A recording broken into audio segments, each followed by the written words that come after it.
La guerre spirituelle s'intensifie plus que jamais. Mais pourquoi donc, me direz-vous? Parce que nous sommes à l'aube d'une nouvelle ère qui, avec l'aide de la puissance divine, dont nous serons bientôt témoins, sera plus lumineuse et juste. Et encore plus seront les choix que nous ferons. Ce qui arrive a déjà été visualisé il y a longtemps. On en retrouve des écrits dans les livres d'Enoch. Ainsi, je m'adresse aux belles âmes lumineuses qui croient encore à l'amour véritable et universel, les empathes, êtres sensibles, pourvus de bonnes valeurs et de solides convictions, les élus, starcides, etc. Gang, je dois vous avouer, vous dérangez. Vous êtes à la fois des roches dans certains souliers et des diamants dont on veut extraire et vivre de sa richesse. Vous dérangez, car soit vous dormez moins profondément que les autres, soit vous êtes éveillé. Alors, n'avez pas intégré dans votre logiciel programmable la danse du formatage. Vous êtes donc à la fois ciblé pour vos richesses et dangereux pour l'ordre ou le désordre établi, c'est selon. Qui plus est, dites-vous que plus vous êtes pur et lumineux, plus vous devez penser à vous protéger énergétiquement. Car même pour ceux qui atteignent la protection divine et ancestrale, vous devez être conscient que vous irritez les nombreux démons des êtres de basse vibration, qui, eux, refusent que vous ne les quittiez pour suivre le changement énergétique inévitable. Je ne sais pas pourquoi ici je dois parler et inviter à la repentance. Voici quelques versets clés. Jean chapitre 1, verset 9. Confessez pour être pardonné. Proverbe 28, 13. Celui qui avoue obtient miséricorde. Et Matthieu 4, 17. Se repentir car le royaume des cieux est proche. Également ici, selon Matthieu 5.6, heureux ceux qui ont faim et soif de la justice, car ils seront rassasiés. Psaume 89, 15 et Romains 3, 22, et d'autres versets clés dont Esaïe 33, 15 et Proverbe 14, 34. La justice élève une nation. Depuis trop longtemps sur plusieurs continents, il se passe des choses tout aussi cachées que questionnables, condamnables, à la fois tout aussi inimaginables, inhumaines qu'inacceptables. Je me lève et demande arrêt immédiat de ces crimes contre l'humanité pour toute personne innocente injustement impactée par des gens qui se croient tout permis et qui agissent dans l'ombre depuis trop longtemps. Je suis à la fois triste de constater le monde tel qu'il est devenu, tout en gardant espoir pour ce qui s'en vient. Ma fonction est entre autres de démontrer que nous avons une force, une puissance, une capacité de résilience et un potentiel insoupçonné en nous, en espérant raviver espoir pour qui les difficultés et épreuves semblent actuellement insurmontables et qui songeraient à tout abandonner. Quittez maintenant, non, non, non. Vous êtes trop importante, chère âme, nous avons besoin de vous. Et si vous partez maintenant, vous allez manquer le meilleur. Pour ma part, j'ai longtemps cherché le sens de la vie, de la mienne, de ma place, jusqu'à me demander sérieusement, mais qu'est-ce que je fous ici?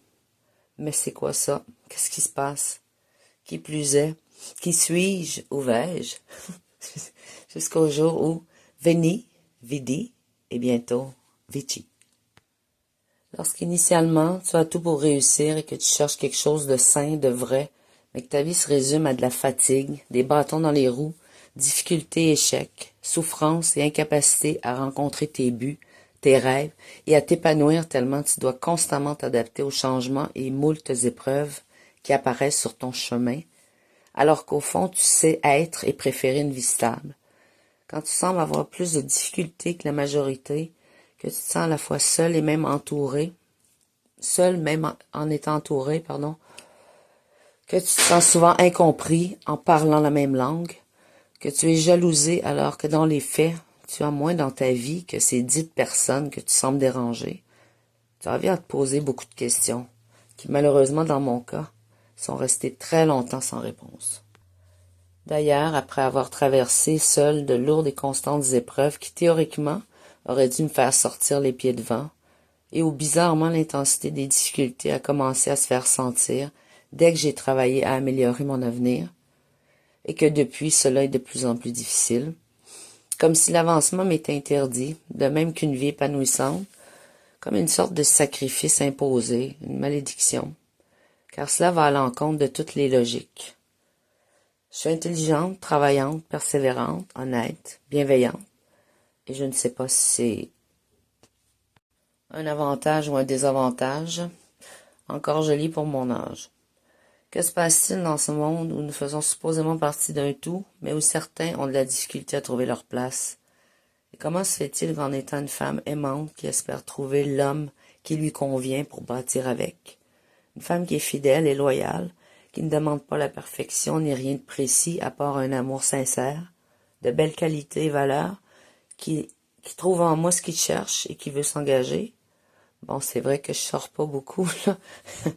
Ah, en tout cas, pourquoi est-ce si désolant de constater combien les gens semblent ne plus savoir ce qu'ils veulent, que le gazon semble toujours plus vert ailleurs, que plusieurs savent se contenter de relations, on va dire, pratiques, mais au fond non épanouissantes.